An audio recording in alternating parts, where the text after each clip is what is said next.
after ng ano na to araw, may exam kami. Tapos pag makapasa ako, may theoretical driving course certificate. Kailangan nyo itong theoretical driving certificate para makakuha student permit. Eventually, yung student permit yung maging way para makakuha ka ng non-professional driver's license.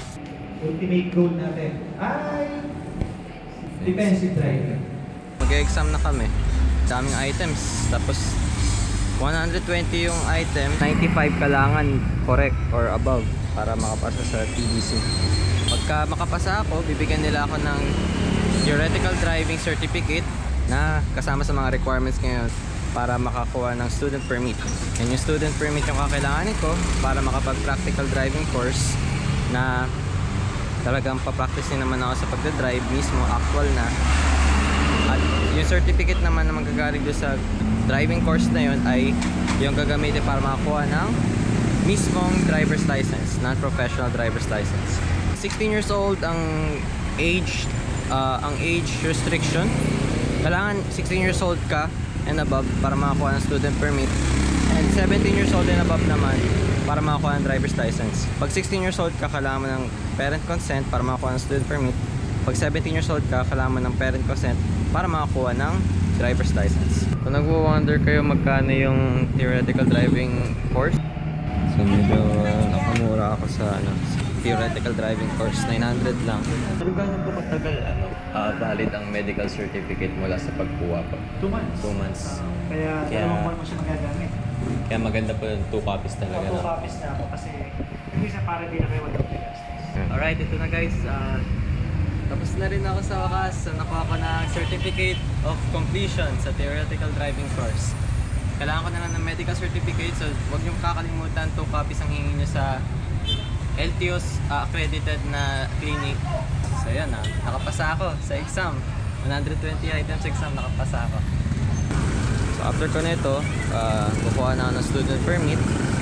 Ngayon lalakarin na namin yung final steps para makakuha ko ng student permit. So Pampanga kami para kumuha ng student permit. Minake sure ko na lahat ng requirements ko yun dito. Ng birth certificate, ng valid ID, photocopies nun. At syempre, theoretical driving course certificate. So kailangan kumuha kayo yung TDC muna.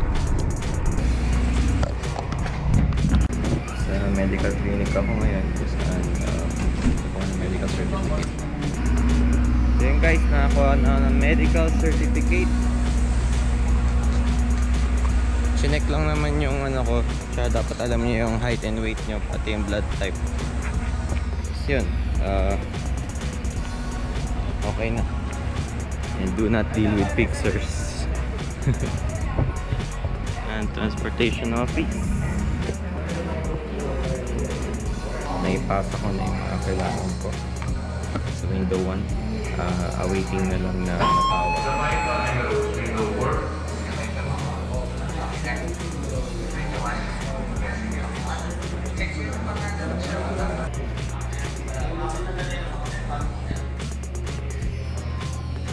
After kong magbayad ng 250 pesos sa cashier, kinuha nila yung picture ko.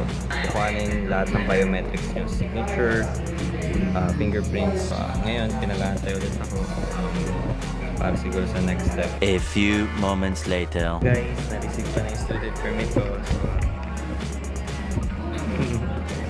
Mission accomplished, papaserox na lang. So yun yung process kung paano makakuha ng student permit dito sa Pilipinas. So yun finally nakakuha na ng student driver's permit dito sa Pampanga. Pumunta pa kami ng Pampanga para makakuha ng student driver's permit kasi special holiday ngayon sa NCR at Bulacan dahil sa FIBA sa Philippine Arena. Sinamantala lang namin kasi dahil sa holiday sa Bulacan walang pasok sa school, so ngayon lang yung time ko. Ayan, abangan nyo na lang po yung next vlog pa naman kung paano kumuha ng non-professional driver's license pag kukuha na ako. And I'll see you guys. Thank you for watching.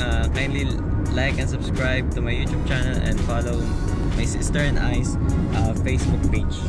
So, thank you guys.